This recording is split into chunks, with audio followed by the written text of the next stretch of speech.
Hello, everybody, and welcome back to another episode of the Slappin Kpop podcast. Today, I'm Sammi, and with me is Kayla. Hello. And we're finally done with Produce Month. This is our last episode. Here to wrap up Produce Month.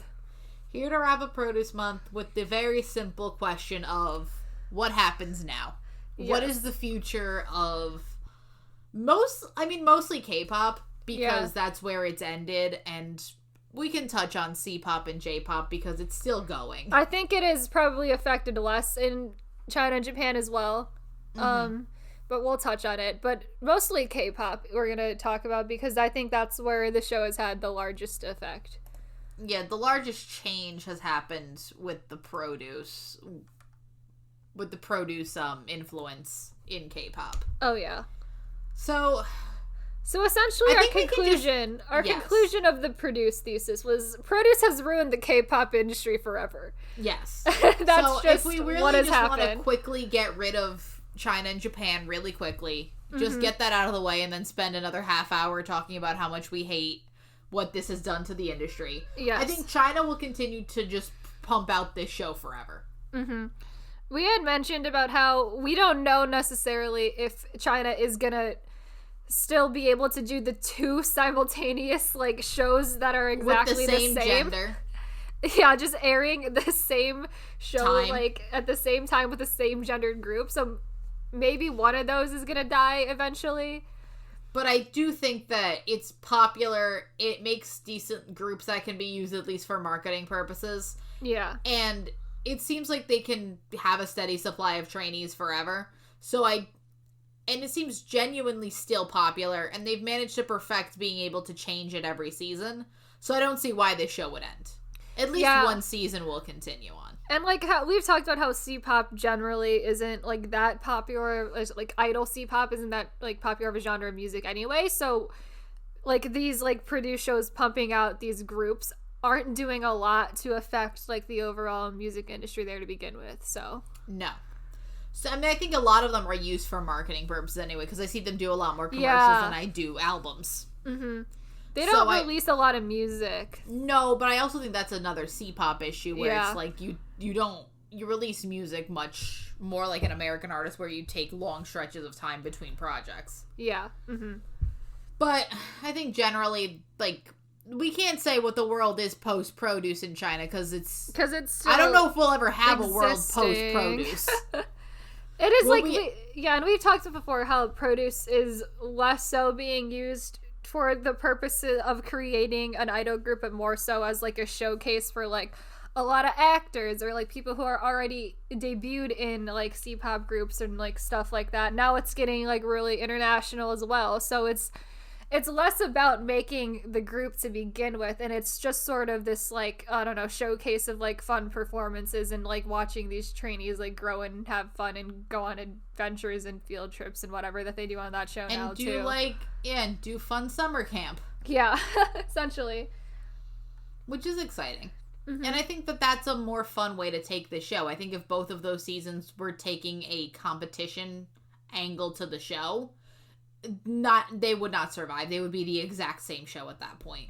Yeah, because it is nice that you have one that is a little bit more focused on the general competition aspect, and one that is more about watching the trainees grow and have fun. Yeah.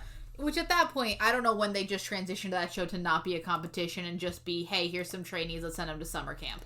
Which again, I would watch. That sounds honestly, fun. That sounds like a weirdly better show in a way, to have the end product of the group or of the show not be necessarily them debuting in a group, but it's if all of these actors or people who are already in groups want to go to fun music summer camp for a while, and they still do all these fun performances, and they can be a weird competition. But also with the winner. You combine it with it's real summer camp where you combine that with also just make it also the what is it the idol sports competition. Oh yeah, what's it called?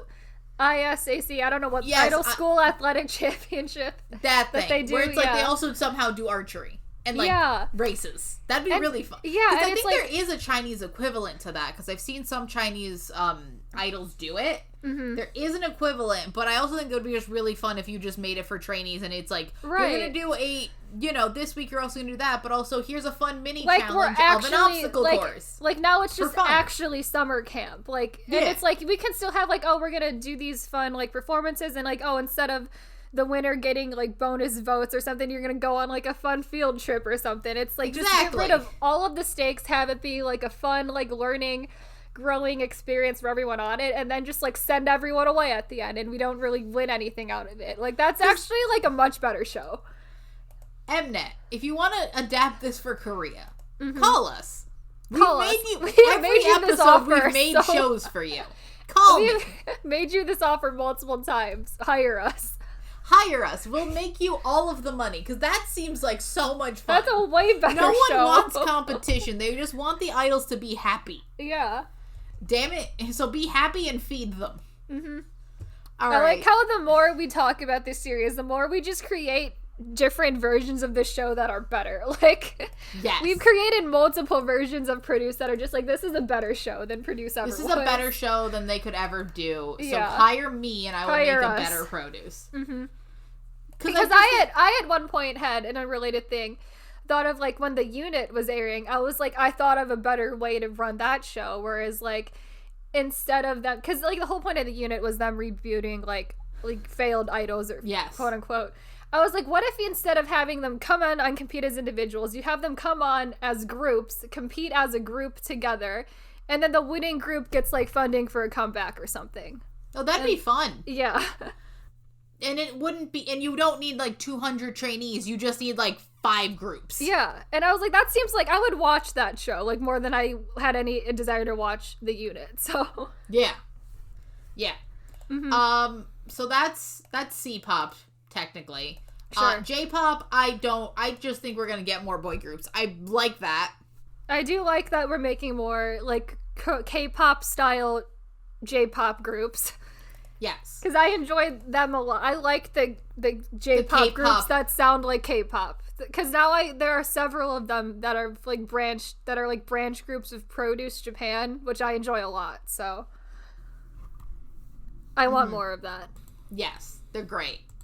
And I don't know if we have a true understanding of how this will affect the J-pop industry, mainly because we've had one season. And I also don't really know how J-pop works as a whole. No, I think I understand how C-pop more than I understand how J-pop works, in a weird way. I do I think it depends a lot on how season 2 goes. If Produce season 2 Japan, or whatever, Produce Japan season 2, whatever the fuck it's gonna be called, if that's popular enough, I think they maybe switch genders to girl groups the year after that. Yeah, that'll be interesting. But if Produce Japan season 2 is like a disaster, I think it dies then. But yeah, I think it really depends on how this next group goes. Will continue to also be that you have the COVID restrictions, and like that season has a lot of its own limitations. Yeah. So I think depending on how much of a headache it is to do that season, depends on how long it will take us to get another season. Right. Because if it's like too difficult to do it with the restrictions, and because it seems like China has almost no restrictions right now. Yeah. Because it seems like they still have the full 100 trainees. They seem to all be living together. Like, it still seems like it's obviously probably with a bit more protections, a bit more masks, a bit more testing. But it still seems like they did one last year in the middle of it in 2020. So, like, it seemed fine. Yeah. And they continue to do it. So, it seems like, I think it all depends with Japan of how much of a headache it is with their restrictions would seem a lot worse. Or stricter, sorry. All right, so that's those two. Now we get to the big boy. The big boy. We are in post-Produce. We are living in that world. IZ*ONE is going to disband in about a couple weeks in early April. Sometime in April, and then we're going to be post-Produce, Korean Produce, like, officially. Like, fully. Yeah. So, where are we? It's like, I don't even, it's so bad. It is. The one positive I have is that I think we're done with temporary groups. I think that what we have learned is that a lot of companies don't want to deal with all of this intercompany drama. I think companies are done dealing with temporary groups. Yes, because what we have also learned is that if you're dealing with a temporary group, you're dealing with all the baggage that comes with that. And that seems like a lot to deal with. Every single temporary group that has been formed has gone through quote-unquote discussions about contract extension, and it's never happened. Never once has it worked out. Even JBJ couldn't even get it together. And it was like literally those members in JBJ had nothing to do until like 101 disbanded anyway. So like there was like no like they could have extended it like another. It was YG's fault. A couple years or whatever. Yeah, they had their one kid who's a model, and like for some reason, they wanted him back. Yeah. For some reason, that kid was like truly the jewel in the YG crown, and they really needed him back. But overall, I think that temporary group, the only positive I can say is I think we're done with temporary groups, which I don't know how much of a positive it is in that it was Produce that really popularized that concept. Yeah, they popularized it and then also destroyed it at the same time. Good. It popularized it and then 4 years later, it's absolutely killed it, yeah. Good. I want it over. And so I think that is a good thing.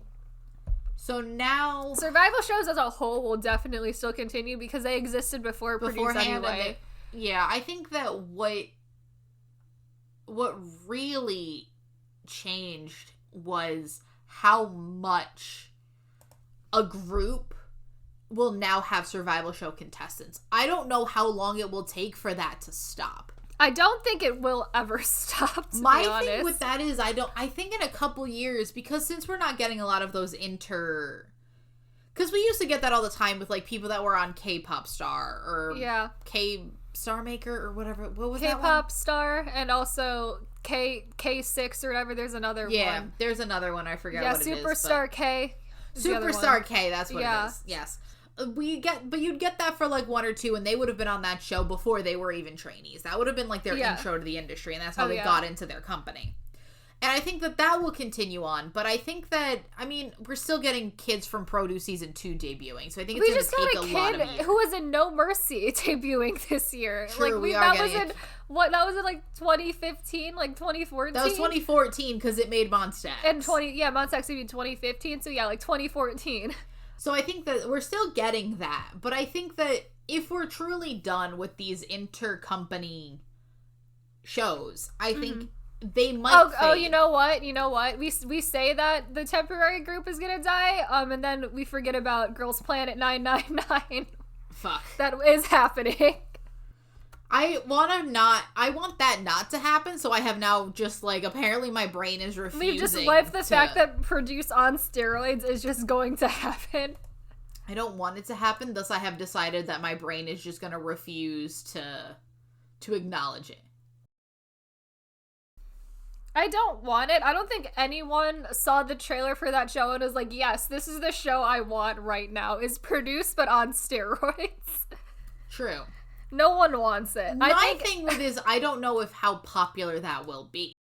I'd be interested to see how it does because I do think a lot of people are over it, but it is also now it's pulling from all three of the countries that have had Produce. It's a Korea, China, Japan joint show. Yeah. So in a weird way, I do think that these cross country collaboration shows in a weird way are becoming more popular because I just remember that there was a joint Japan-Korea one recently, which was G-Egg, which was mostly aired in Japan, so you didn't really hear about it because in the Korean sphere because it was a show that aired in Japan, but it was a joint Korea-Japan show for an idol boy group. Yeah, I did. Yeah, we did watch some of those performances and they were fine. And so now just knowing that happened and then knowing that Girls Planet 999 is going to happen, I'm like, is that going to become more popular now because Produce still is thriving in China and Japan? True. And the thing with that is also that as K-pop has gone on, it's very it's like almost more uncommon to have a group that does not have a foreign member. At least one almost half the group. There's a lot of K-pop groups where half of the group is foreign members. What is it? What's our ratio for NCT 2020? Our ratio for NCT is that 43% is Korean. Yeah. If you count all of it, which means it is the same percentage of Korean that Orbit is. Yes, Orbit and J-pop group. 43 point something % Korean. Yep. If you take everybody into account. So, that's the math we got. And that's our 23-membered boy group that's only 43% Korean. Which, again, 43% like Korean raised in Korean. Yeah, so like that doesn't count like Mark or Johnny. Yeah, Mark and Johnny count as foreign. Mm-hmm. For us. Yep. And in terms of that, I think that, you know, K-pop has become more international. I think it is sort of a inevitability. It is almost common. Like, it's almost like you almost kind of need a member to speak English in your K-pop group these days. Because Woollim has been, because like obviously I know about Woollim because it's my favorite company. Woollim has had like almost 100% Korean trainees like their entire existence of a company. Up until our favorite boy. Well, no, their first ever foreign trainee was Jury, who's Jury from Rocket Punch. And then our favorite boy. And then they have Alex. She can't speak English. And then they have Alex. Jury can't speak English, but she can speak Japanese. Yes. But now they have Alex, who is half German. Whom we love, the two of them, he's adorable, and he's one of my favorite boys. And then they do have Jaehyun and Golden Child who could speak English, but he is like full Korean and just lived in Chicago for like a year. Yeah. But Alex is their first ever foreign male trainee. Yeah. And also English, basically token English speaker. Oh, yes. That's why he was thrown in that group. He was also thrown into that group with, like, I think very little training as well. I feel so bad for him. In comparison to everyone else in that group, He deserves better.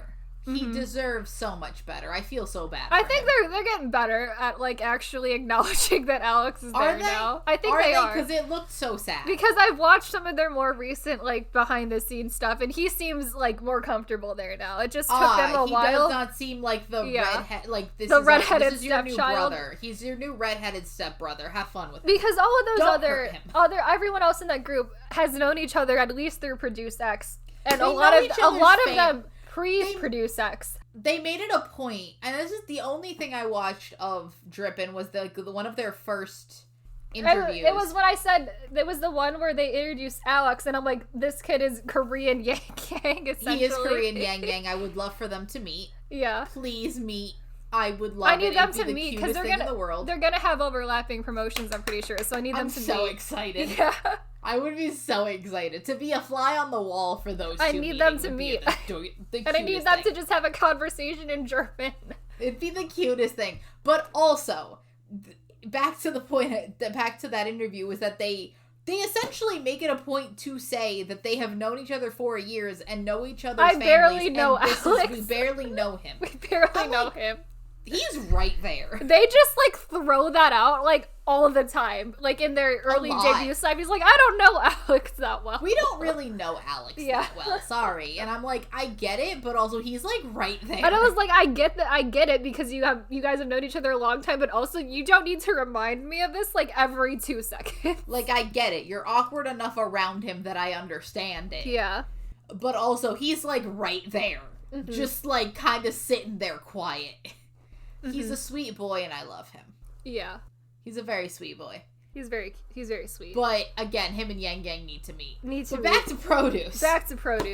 Drippin' is a Produce branch group, though, so, like, it's still kind of in track there. Exactly. And so is Rocket Punch, so, like, it works. It's fine. Yeah. But I think that generally, K-pop needs foreign members now, especially with, like, you want them to be successful. I think you can kind of get away with it in Japan without having a foreign member that speaks Japanese specifically. Yeah. Mm-hmm. But I think for the US, you want at least somebody. Because, again, I will say that rare that you find I definitely think that international fans like latch on to the trainees who can speak English for sure. Oh, they do. Yeah. Vehemently, because you look at some of the most popular trainees, and it's either that they are basically the face of their group. That I consider something like there are groups that like they for example, Giddle. Yeah. G-Idol, sorry. G-Idol, there are English speakers. I think, oh god, Minnie speaks English and a bunch of the other ones speak English. They speak like decent enough English, yeah. They speak decent enough English, but the one people latch onto is Soyeon, even though Soyeon does not speak English. Right. So, like, it's either that you are the face of your group and the main... Yes, they're the main member. I'm going to say it because that's the truth, because some companies will just make one member the main member of a K-pop group. Yeah, well, this that's also similar to SF9, because in SF9, In-song can speak English because he's studied abroad, but also they have, like, Rowoon just there. Yeah. Yeah, they have Rowoon. Yeah. And I think that who in Astro can... I think one of the members of Astro can speak English. My brain is blanking on which one. But they never would... But Astro would not work internationally in terms of as a group. Yeah. Concept-wise, and also they have Eunwoo. Yeah. I think Jinjin speaks the best English in Astro. And yeah. And then BTS itself is lucky to have RM who speaks perfect English. Yep. But again, BTS you almost can't compare because it's a weird situation where all of them... The least popular member of BTS has more fans than most K-pop groups combined. Yeah. So, I don't know if we can really say... That's just a... What can we say? What can we say there? What can I add to that? But, yeah, generally, most K-pop groups, their English speaker will be one of the most popular members. Mainly because they are able to interact with the foreign fans. Because, like, Johnny. Like, people love Johnny. People love Johnny. People love... I mean, Mark Johnny is and Mark. And, Mark, like, Johnny 10. and Mark. 10. Yeah. Yang. Bring him back.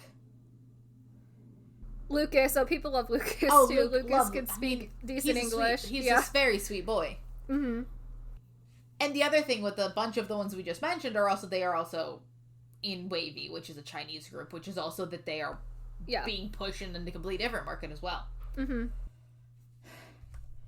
I just think that K-pop wants that international success because they've gotten a taste of it. And we're just going to continue to see that up until, like, the bubble pops. Because I don't think that has popped yet. Right. I think once a group like BTS starts to sell less, or goes to the military, maybe. Oh, yeah. Well, the thing with BTS going to the military is it's either going to create a void where it's like a power vacuum where, like, someone is going to want to be there, or it's just going to pop the bubble. Yeah. And it's one or the other. And I'm hoping it is a power vacuum because that'll be hilarious. Just who would it is very interesting because I do think there are a lot of people who like only BTS and have no desire to even look into anyone else in K-pop. Well, the thing with BTS is that it's very easy because BTS gets played on American radio. BTS is just like you can casually listen to BTS very easily, the same way like you could casually listen to certain like the thing I can compare in, like, the early 2000s is, like, it was really easy just to listen to, like, casually listen to, like, some emo punk. Yeah.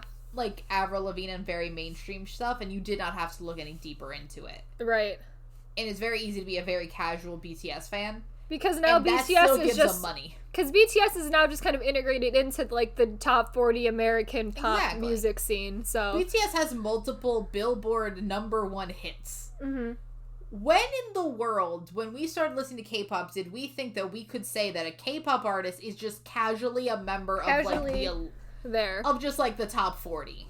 Like, it's not weird to see them and, like, you know, them and Drake. I guess we did have, like, what are we doing? We did have, like, Psy, but Psy is, like, just was a weird, like, one-off, like, phenomenon that happened. That was a joke. Yeah. People thought of it as a joke, and it's sad because Psy is actually a decent, like, he is, like, such a well-known, like, well-respected like, artist in Korea, but he was treated as a joke. BTS, in a way, is where you don't get treated like a joke, and I think everybody wants that kind of recognition, which is, I also think, why K-pop has gotten far less silly.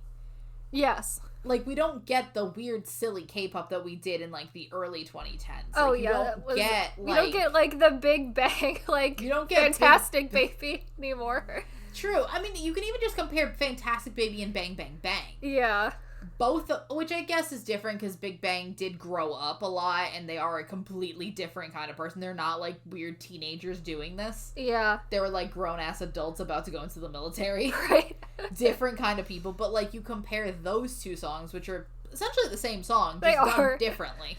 They're very different, yeah. The vibe is, like, just looking at the music video, it's like the songs are the same, but the music videos are very different. Yeah. And I think that K-pop wants... it's a serious genre now, even though it still has, luckily it still has its fun. Like, it's still loud and colorful and, puts a lot of effort into everything, obviously. Yeah.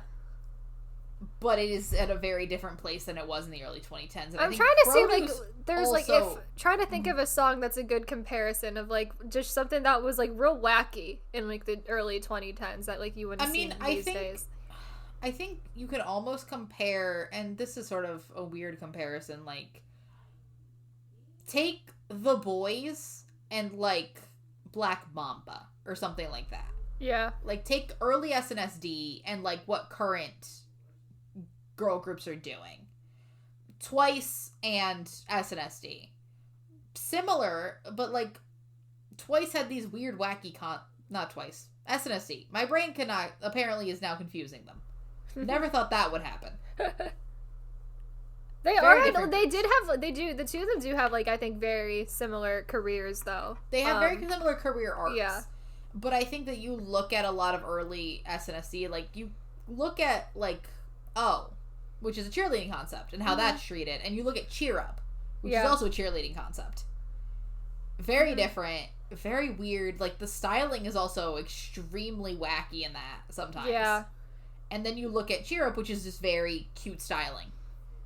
I was just reminded of, like, SHINee's, like, Ring Ding Dong as, like, like, a real wacky thing that happened in, like, the early 2010s. I love it, K-pop. though. Yeah. Oh, that, and you even have Lucifer, which I think is even all of the, Lucifer. Like, shiny... all of the shiny clothing that they have on. The cars, it's great. But then just take that and compare it to, like, I don't know, like, Good Evening or something, a song that SHINee was doing, like, the same group, but just, like, much later in their career. Yeah, I almost, like, obviously it's, like, they've grown up as people, and, like, Good Evening was, like, them coming back after some things went down, but I think K-pop is just at a very different place, and I think Produce almost ushered that in that Produce took everything very seriously. Yes. Almost too seriously. Almost too seriously. And, like, all the groups were very serious. We are making K-pop music. Nothing wacky going on because, here. Like, I mean, just look at what IOI's debut song with Dreamgirls was and how much of just, like, a revamped version of, like, Into the New World that was. That is just trying to be... It's just like the new... It's I'm the sorry, new it is no Into the New World. It's not. It's not even a comparable song to Into the New World, but that was what it was trying so hard to be.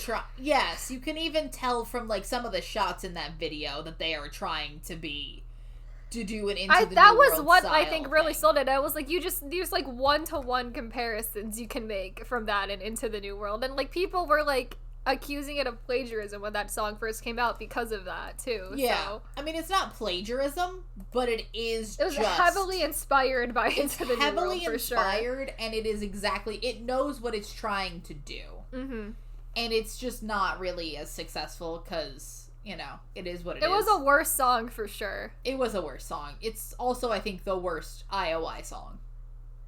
Yeah, probably. Because, they only have 3, so... Well, yes, so it's third. It's still bronze medal, but, you know, it is.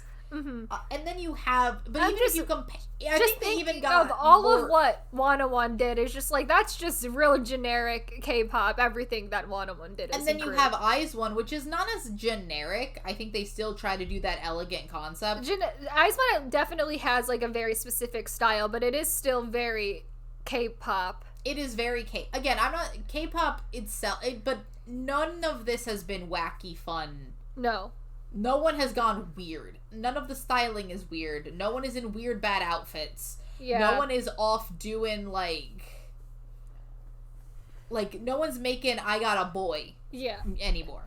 And IZ*ONE, I think, is probably, like, one of the best, like, styled girl groups in, like, recent days, too. Gorgeous every time. Mm-hmm. Gorgeous. And I'm not saying I want bad stage outfits back. No. No, we can't. But, like, there are still... Yeah, we don't need the bad stage outfits. Like... Yes. No bad stage outfits. No. I would rather all of them look good. Yeah. NCT, hire a new stylist. Oh, my God, NCT. Hire a new stylist, please. I was like, it's just like, I just had a flashback to their, like, trash bag outfits in Kick It, and I was like, can we not do this to them? I just had you remember all of the regular outfits? Oh my God, and, like, I just also, like, the Limitless outfits, I'm just like, they went through a bad time. Yeah, so I think that, Produce did that. Produce made the temporary groups. What else did Produce do in Korea? What else did they do in Korea? I don't know. We're just gonna have, like, trainees who have either are in actually in a, like, the actual, when, I don't know, they were in the groups. We're gonna have those people who are just in the groups or just on the show debuting. I think at least 3 years from now, if not more. I would say 3, because I do think that those IZ*ONE girls are gonna be out as soon as possible, and I think most of the X1 people have sort of said all of X1. I think we're close to all of the X1 members either being a soloist back in their original group or in a new group. Yes, but they are you're gonna get random, like, I don't know, 70th place Produce X trainee, like, well, that's debuting different. For forever. That will be forever, but I do think that we are going to be done with the members of Produce groups, like IZ*ONE, 101, Iowa's already done, but and X1. I think we're gonna be done with that. I'll give it 2 years, because I think we got 2 years for that. I think we got IZ*ONE. I'm gonna give IZ*ONE a little bit of leeway in that it's April. I think a lot of them debut this year, to be honest. I think a bunch of them do debut this year. I think that everyone that's going to be put into a group, an already existing group, is going to be done this year. And I think they might hold off on, like, a couple of them till next year. Yeah. Just to not oversaturate it with everybody debuting. Depending on what they do with them, too. Because it's like, if Eunbi and Chaewon go to Rocket Punch, that happens this year. If they debut them solo or it is a duo or something else, it'll take longer. As another group? I don't think they can do that, but... Will Woolham have 5 groups at the same time? Oh, God. Do they know how to do that? Oh, God. I don't think they can. Because they have 4 right now, and they already don't know what they're doing with both Golden Child, and luckily Infinite is basically dead. They are. Could you imagine all of that happening? They are gone. Because Lovelyz and Rocket Punch have enough of a completely different concept from each other that they will never have the same. Oh, yeah. They're very different. Mm-hmm. Golden Child and Drippin', I don't know what we're doing. And then to add another group to that, I don't know. I don't think Woolham can debut 3 groups in 3 consecutive years. Like, that's just not a thing they can do. Like, maybe you don't know. K-pop has gone wild. That's like too many. But I'm just looking at members of X1, and we're like 10 out of 11 of them have re-debuted in a group, went back to their original group, or are a soloist right now. And I actually think it's 11 out of 11. Eun-sang's the only one who's in, like a weird limbo, because he is a soloist, but I do think they're gonna put him in a group eventually. So he's a soloist, but he's doing something right now in the meantime. But I do think he's doing shit. But I do think they're probably just gonna put him in BDC, which is that other brand new music group. I do think he's just gonna go there eventually. I have no idea why Brand New Music did not just combine BDC and with AB6, and then just make Eun-sang. Like, they might as well just be one group now. But, might as well just, like, combine all of them, because that wouldn't even be that big of a group. Mm-hmm. That would be just a reasonably sized. That's like an 8 or 9. That's like an 8 or 9 member group. Yeah. I think it's max 10 people. I don't think, because what is it? AB6 has 5 right now. 4. I think BDC's only 3, so that's 8 people. Are they only 3? I thought they were 5. Only 3. There are 3. There's 3 of them? Mm-hmm. Yeah, so it would be... That's an 8-member group. There would be 9 if we add... What's his name? Wait, no, it would be 8 if we add what's his name. Yeah. Never mind. Eun-sang just goes there. That's an 8-member group. That's an 8-member group. That's reasonable. Yeah. Because in X1 you have Johan's and Wei. Woo-suk is a soloist, may or may not ever go back to Uptension. Sangwoo's back in Victon. Hyungjin and Minhee are both in Gravity. Woods is a soloist. Dongpyo's debuting in Mirai, like, in a couple weeks. Maybe this week. I don't remember their debut date. Mirai, I think, is in, like, a couple days. Exciting. Yeah, Hangil and Do-hyun are both in Bae 173. Junho's in Drippin'. And then Eun-sang is in, like, the Weird Ether. So, like, almost all of them are already accounted for. It's been less than, like, I don't know, like a year. How long has it been since X1 officially disbanded? Like, about it, like, maybe at max a year and a half. A little, yeah. Because didn't they officially disband in, like, January 2020? Yeah, it was, like, officially January 2020. If you want to count since the last comeback, maybe a year and a half. Yeah. So I think generally... It's been, I give it a year, maybe to 2 years for IZ*ONE, because I don't know. I think X1, they just wanted all of them out as soon as possible, just to have them do something. I think with IZ*ONE, I don't know if they want to oversaturate the market this year and have them just, like, trip over each other trying to debut. And, like, one of them is just going to get left in the dust somehow. And it's like, IZ*ONE it's weird because you do have the three of them who may or may not go back to AKB48, like, or their respective branch AKB48 groups. Like, Sakura maybe is siding with Big Hit now, so, like, who knows what's happening with those three. As the resident Big Hit expert, I do not know how I feel about this. It's weird, yeah, because then... It's weird. Because her and Nako both come from HKT48, and apparently, they almost completely, like, isolate themselves from a Japanese fan base if they leave that subunit for Big Hit. So that, I think, is a bad move. I mean, in a weird way. How old is Sakura? Sakura's, I think, 23. Because I think she's 97. Don't you have to leave an AKB group by, like, 24? I don't think you have to leave at a certain age, but I think a lot of them do. I thought they had a graduation system. They do, but it's you kind of choose when you want to graduate. Like, I think a lot of them are out by 25, but I don't think they're like, you turn this age and you leave. Thought that it was like a legit graduation system, like similar to what After School had at one point. No, I think it's like you can choose when you want to graduate. Ah, okay. Because I thought that, like, she's close to being kicked out anyway. She is close, like, she is on the older side for, like, the AKB groups, but yeah. I think generally, I don't know, because I feel like even then it's a Big Hit group, and I don't know how that, like, because... Yeah. Because it's a Big Hit group, though. It does, like, very much upset a lot of the fans of that group. The AKB fans, yeah. I don't know. I think that generally, the girls of IZ*ONE are gonna have a lot to... Because, again, I think that most of them are gonna end up going to their respective groups. The 3 Japanese members are obviously gonna have a decision to make. What they want to do. Right. The decision's probably already been made because we're about, like, 3 weeks out from them actually disbanding and them having to make that decision.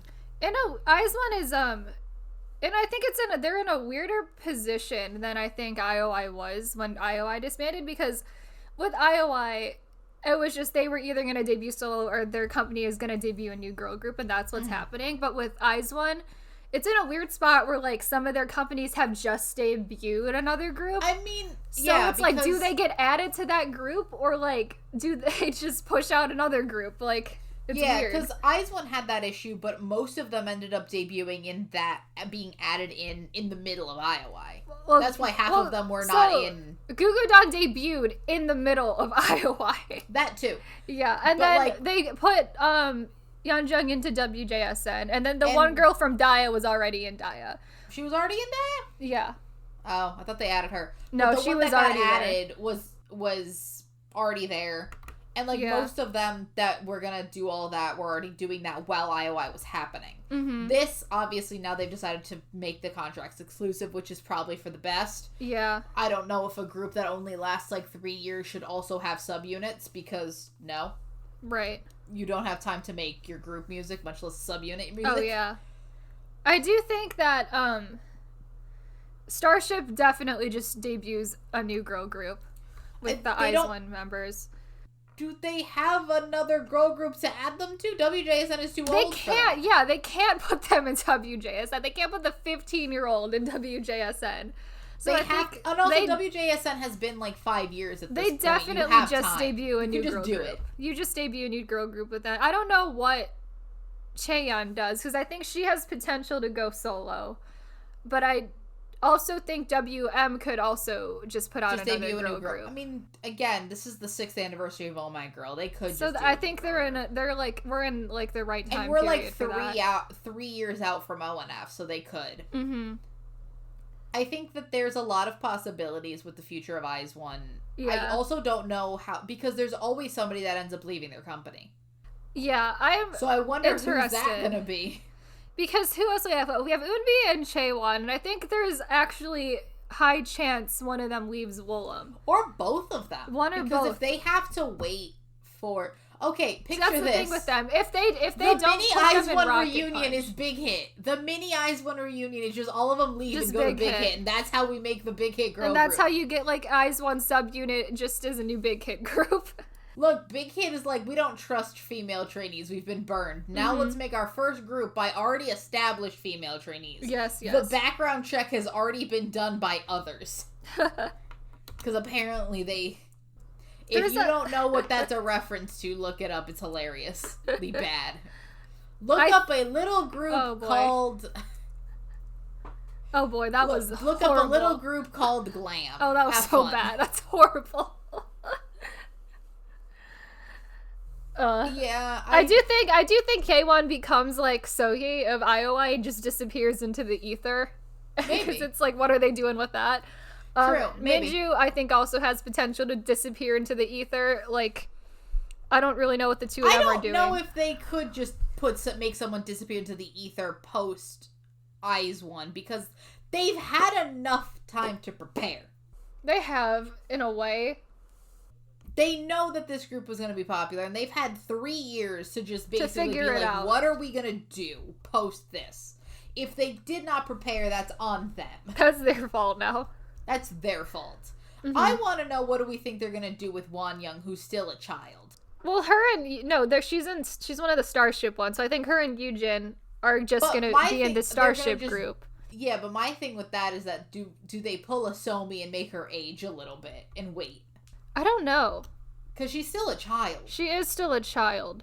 Because that's the one thing that make me think is that, like, Somi had to wait, but that's also because JYP was not about to debut another girl group so soon after Twice. I just want to look, because they did just push out Gravity real fast, like, after, True. the X1 thing. The thing with that is that the X1 thing just ruined all the plans so much that they're like, just do it. Just be done. They're just like, figure it out. Be out. Mm-hmm. Be into the world. We don't care. So, like, I do think that, like, I feel like they're not, like, I don't know, that opposed to pushing out, like, a girl group that, like, soon. That young? Yeah. Because one of the Gravity members is, like, a 2003.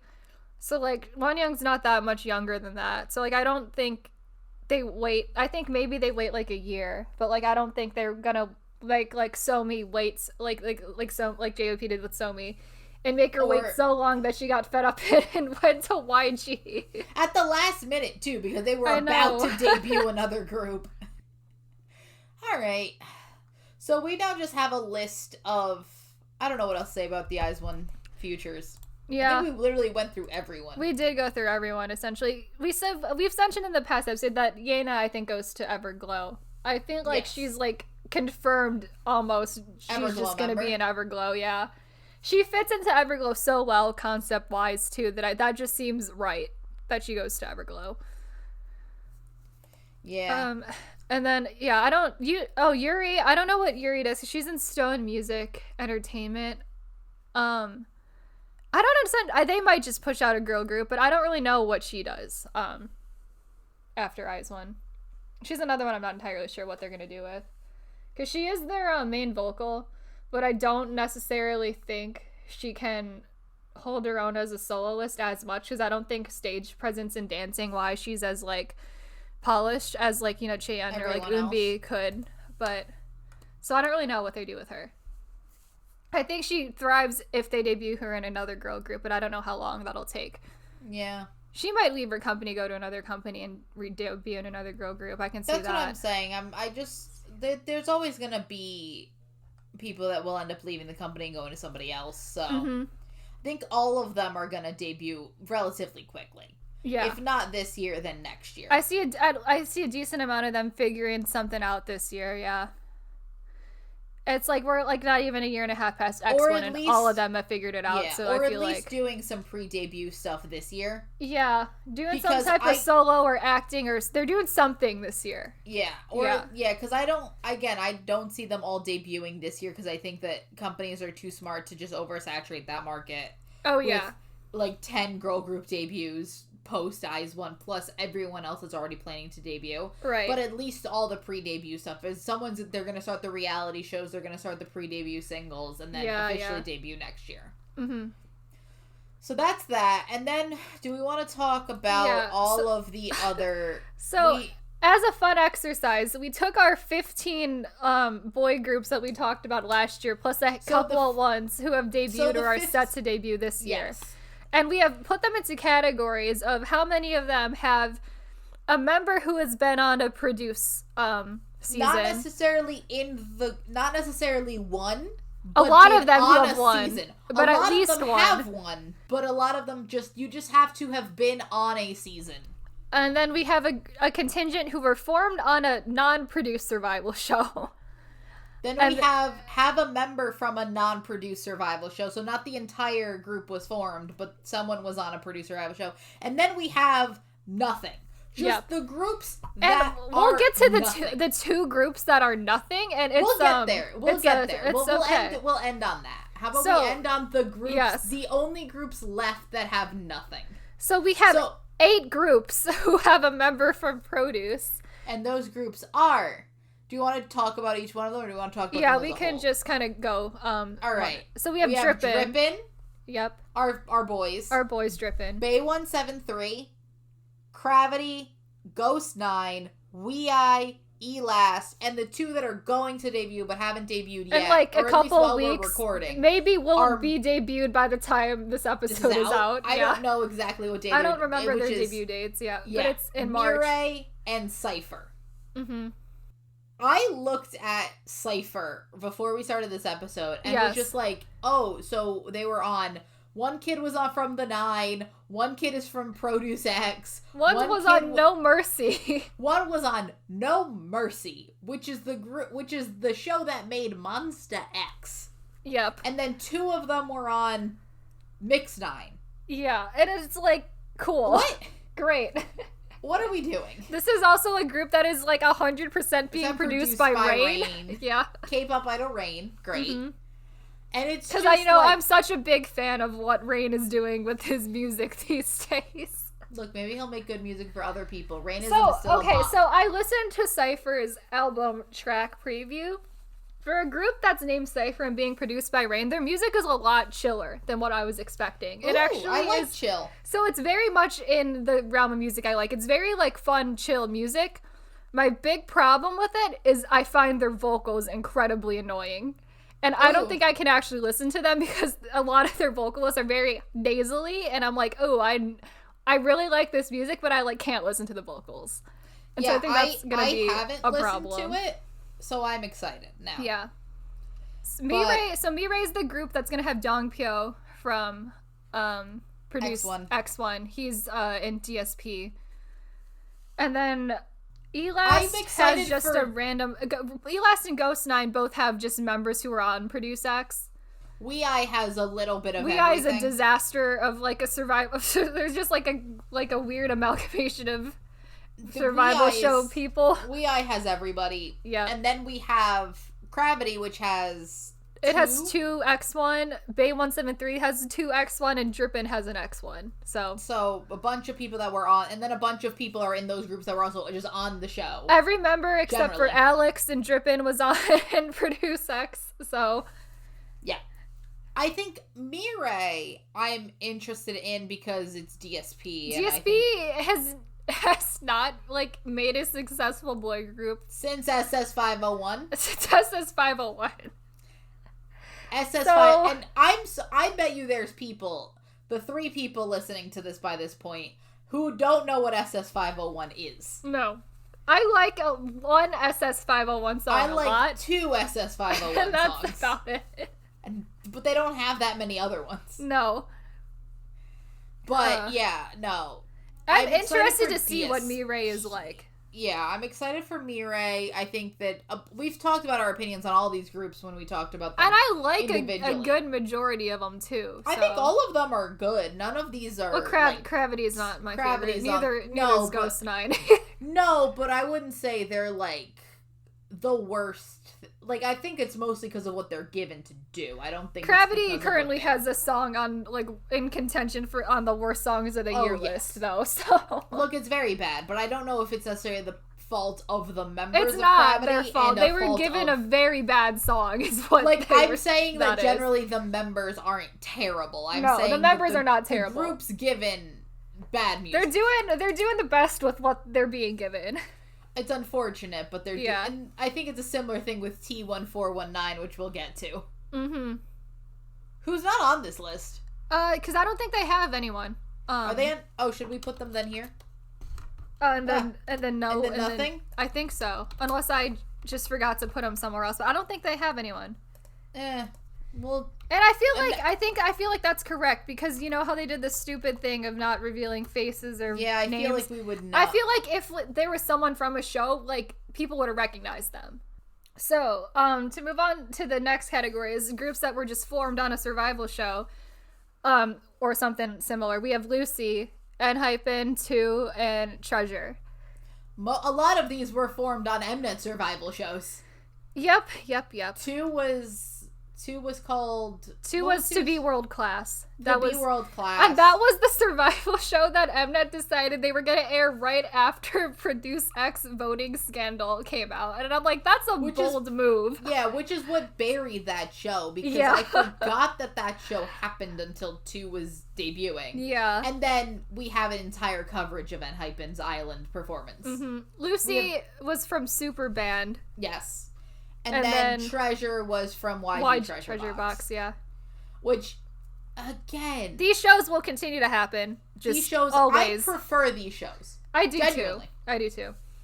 If, like, we have to have K-pop survival shows, like, I, like, very much prefer they be from a company debuting a permanent group. Like, because, no offense, but me having watched the entirety of Island, I feel a connection with these boys.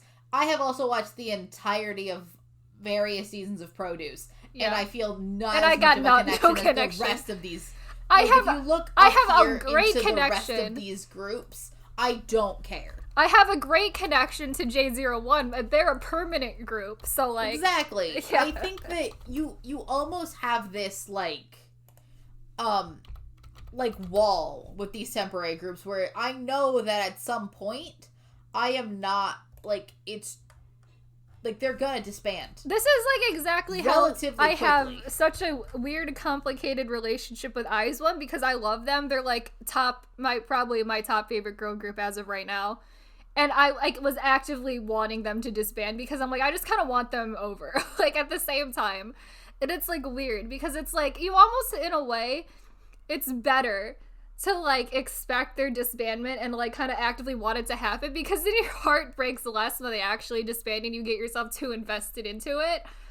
So in a way, it's almost better, but it's, like, weird, because I do love IZ*ONE, because they are, like, a top 3 girl group for me. But also, I was, like, I also am kind of over it. Like, I just kind of want them gone and disbanded at the same time. Yeah. It's almost better to want that, because then you're gonna now be, like, I'm not the people sad. that like, actively call for and get disappointed when the group has those contract negotiations and they fall through every single time. You have to always, having gone through multiple seasons of Produce now, it's like you have to actively have in your mind that they're disbanding at this point in time, and that's when they're done. Like, you can't get yourself wrapped up into, like, the possibilities and the rumors that they're going to be permanent, because, like, 99% of the time, like, it's not going to happen. No, because no company is going to just let go of their training. So, like, you really can't get yourself invested into that, because then you're just going to make yourself even more disappointed about it when it doesn't happen, when the chances are it wasn't going to happen anyway. So. Yes. So then we have like the groups that have a member from a non-produce survival show. So yeah, so this is what has been happening for years. Mm-hmm. So we have DKB has a member that was on Boys 24, a couple people that were on Boys 24. P1 Harmony has a person that was on K-pop Star. I would also like to point out they have a kid who won K-pop Star in P1 do. Harmony. But the thing with P1 Harmony is that he won K-pop Star years ago. At like 12 years old. At 12 years old, and he's now much older. Yeah. And then Win from MCND participated on Under 19, but left pretty early on in that show because of I think it was health reasons. Injury or health reasons. Yeah. So he didn't really participate that much on that show. Mm-hmm. And he also didn't technically lose that show. Yeah. So who knows? Maybe he could have been on and won the 9. It. No, won the 9. That's what it is. Yeah. Boys 24 is Into It. Yes.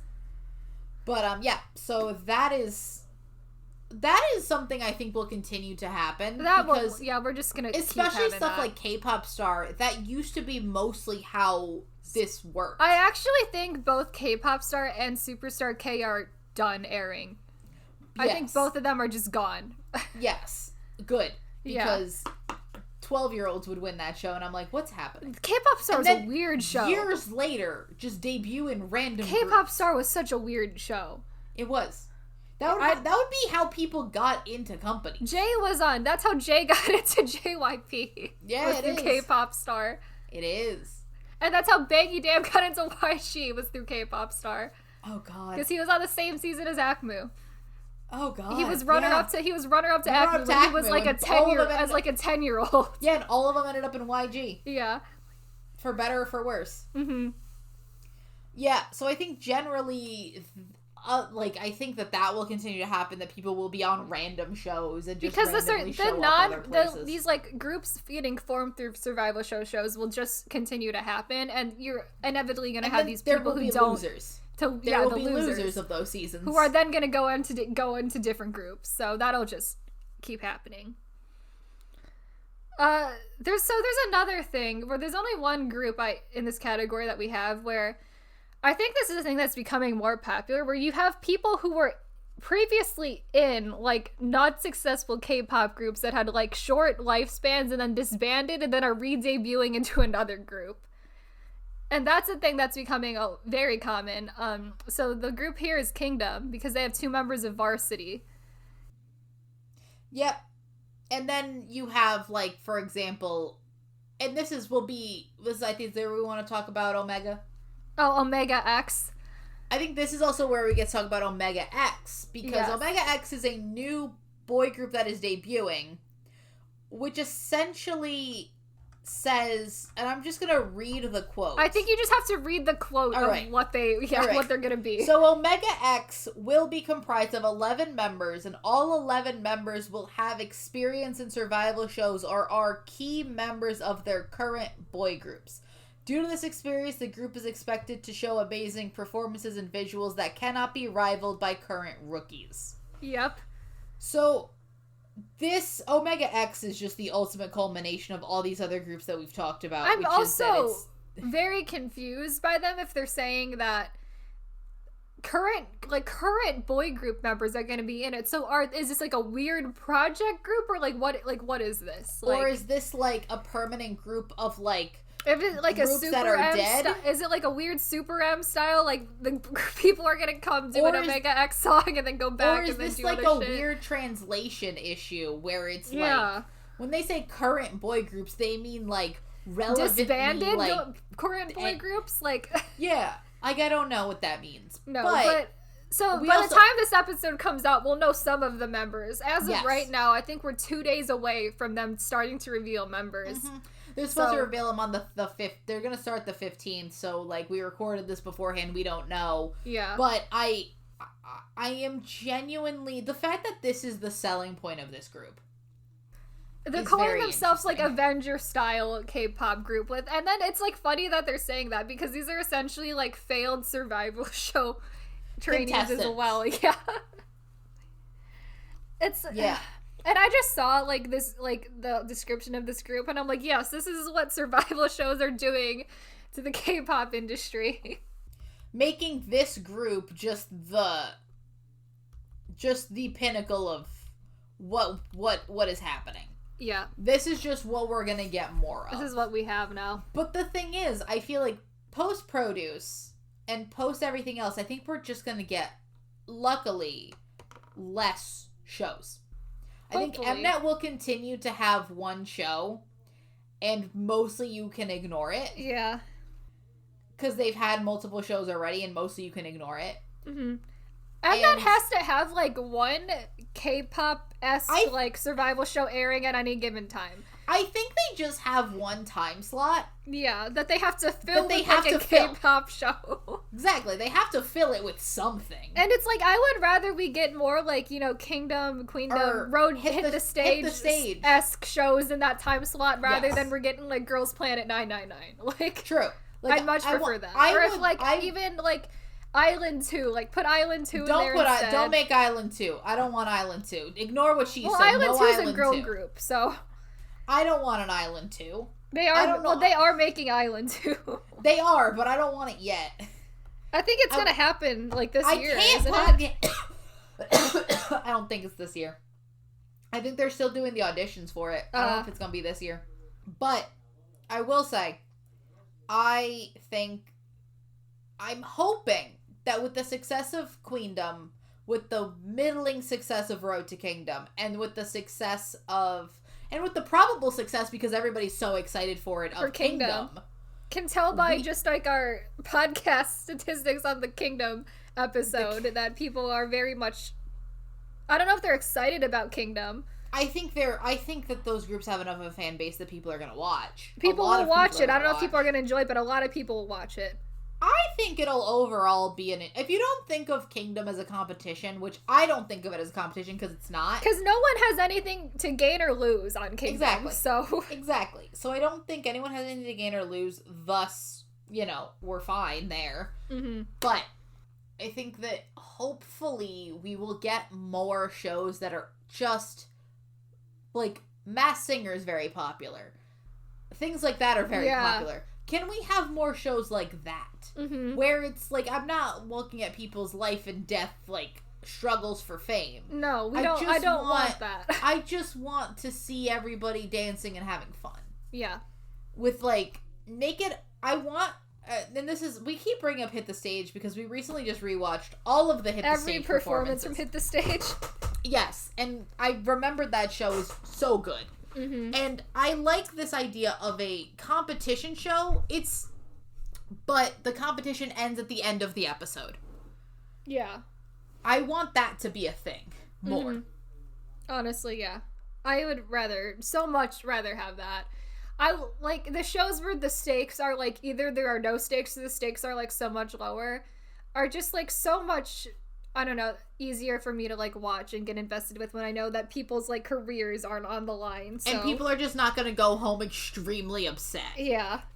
So, to wrap it up, we have our now 3 groups in the category of not have any survival show experience. Well, actually, you'd be surprised how few of them there are. You know what? Are. Checkmate should be in the Kingdom category because the 2 girls of Checkmate were in like previous groups. Yeah. So to make an addendum, Checkmate but also Checkmate's not a boy. Checkmate group. Is also just a co-ed group. So. Yep. So different. But to end on that, then the only 2 are UNVS and T1419.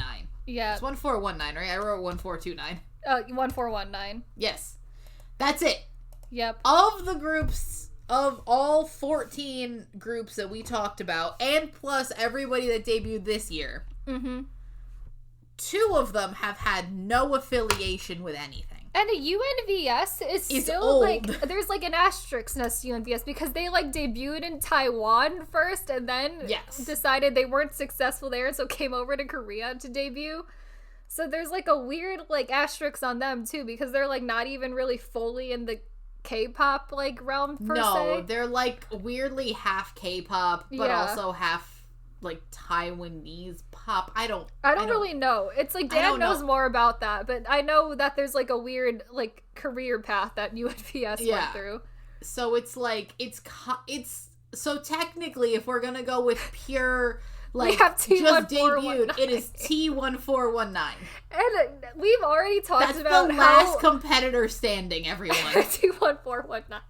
T1419. Already talked about, I think, before how horribly T1419 was promoted pre-debut as well. With, first of all, not revealing the faces of anyone. Secondly, referring to all of them by only numbers. Having them release Dracula in, like, monster, like, face makeup so you still can't see their faces. Nope. And it's like, what are we doing to this poor group right now? Yeah, I felt so bad. They had no names for, like, the first, like, month that they had been announced. Yeah. They had no names, no faces. No names and no faces. And I'm like, I don't think this is what you want to be doing to your new boy group. Again, what I'm saying is that if we're in a situation where this group... Is this what you have to do if you have no recognizable faces now? We have to do, like, weird, like reveals? Like, very bizarre, like, promotional tactics? Like... Yeah, because I'm just like, I mean, is that what we're doing now that, like... I mean, I guess that there's, like, no one people will recognize, so I guess that's... You can do this with them, but, like, that's weird. Because that also reminds me of P1 Harmony is, like, very close to being in the nothing category as well. P1 Harmony was supposedly releasing a K-pop movie cinematic universe, and I'm like... I don't think that was ever a thing. I'm like, so is it, like, what are we doing with the groups that, like, don't have any, like, recognition from survival shows anymore? Yeah, do we have to do these, like, really bizarre, like, promotional tactics now? Is that what we have to resort to? Yeah, because, like, MC&D is really close to that, too, because he was barely on that show of Under 19. And, like, a bunch of these groups are, like, close to not counting. Right. But I think overall, like, you have to sort of just... I want to go back to a point where you're just, like, focusing on the group's debut. And, like, if they have a reality show or a survival show, that's just what you have. Yeah. I don't need to have, like, the fact that I have 18 hours of, like, background content on all these members because I have to go watch various reality shows. Like 5 different survival shows that everyone was on.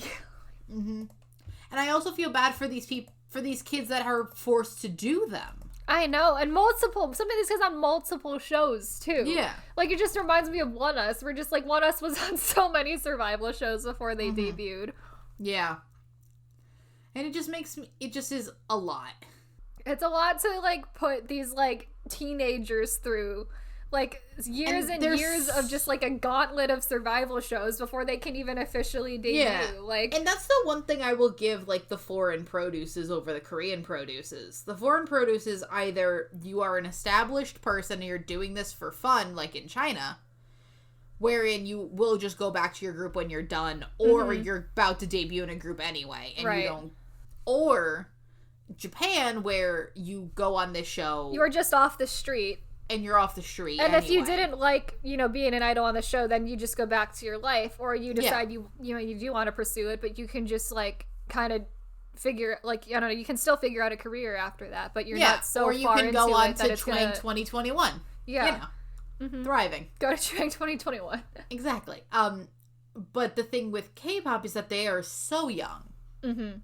They've already done training, because those kids aren't off the street. They've already done training. They're like 14 years old, and then you do that show, and then you do the other show, and then you maybe eventually debut when you're 18, but that means you've already had time to do like 3 shows when you were 14 to 18. Yeah, it's ridiculous. It's a rough time. Like, that sounds awful, honestly. But that's just, it's like, that's like what K-pop is turning into, is like having to do sometimes multiple of these shows, and it's, like, ridiculous.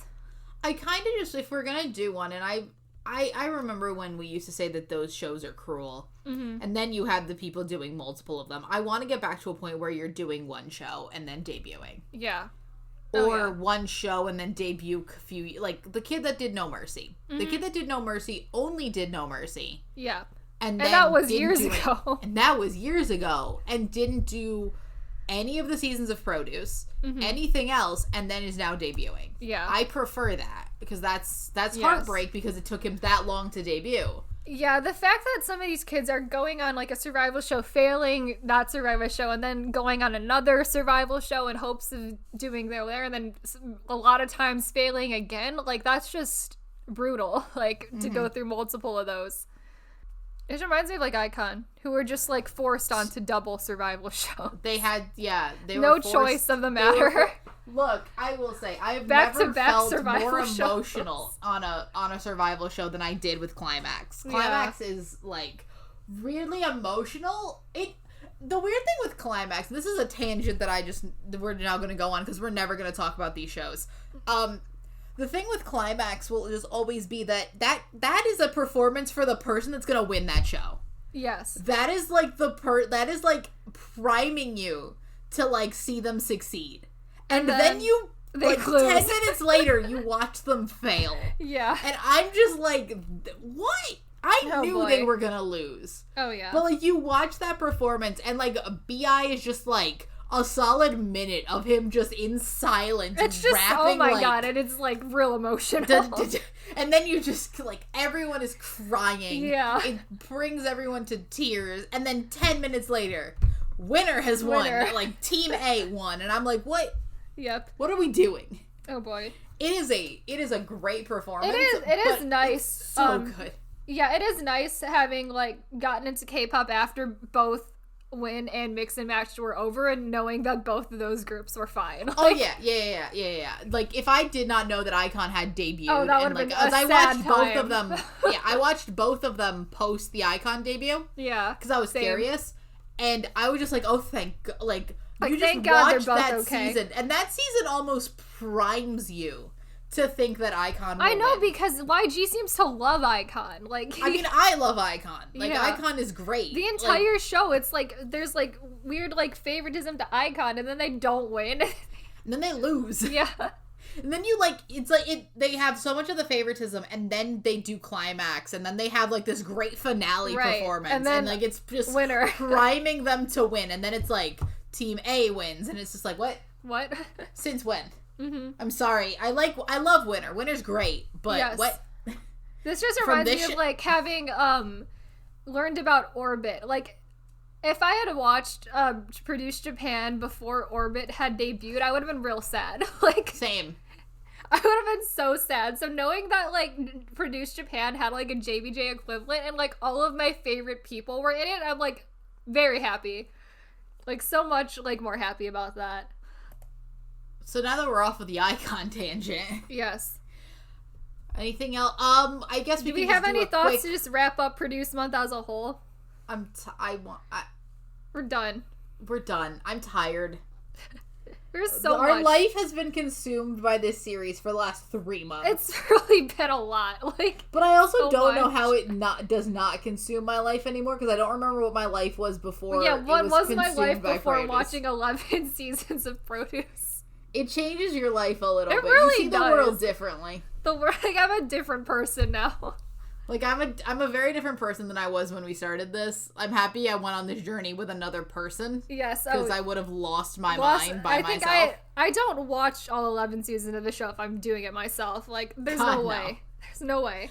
But I think overall it's given me a weird new perspective on a lot of things. Oh yeah, for sure.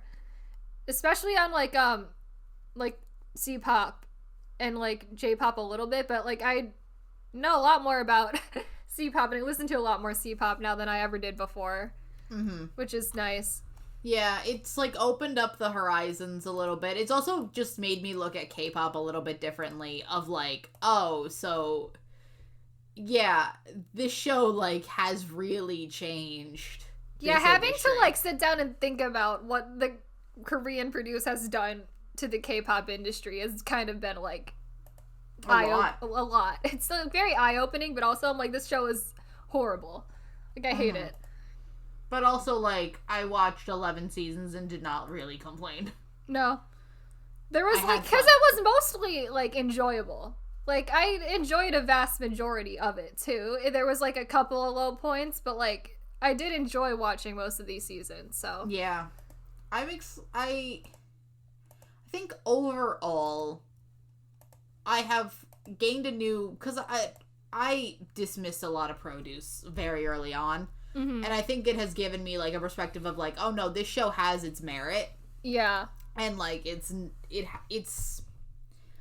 a weird show, but I can see why it was popular and why it sucks you in. Right. And so, I mean, that's the good part of it. I would not recommend people do this. No, I don't recommend that every anybody... episode, but don't do it. I don't recommend anyone watch all 11 and now 14 seasons of Produce. I don't recommend anyone do that.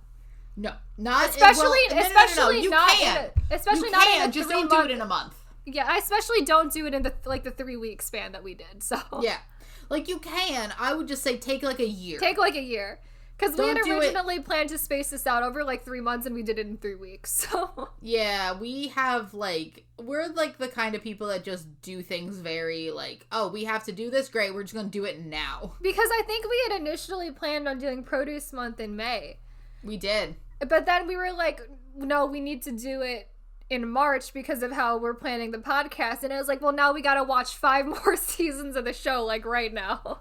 Which so we have in enough general, time to we prepare. could have pushed it back to June. We could have, but we just wanted to make it harder on ourselves for no reason. Well, now it's over and we're done. We just have to start podcasting right in time for our podcast. Right in time for Kingdom, yeah.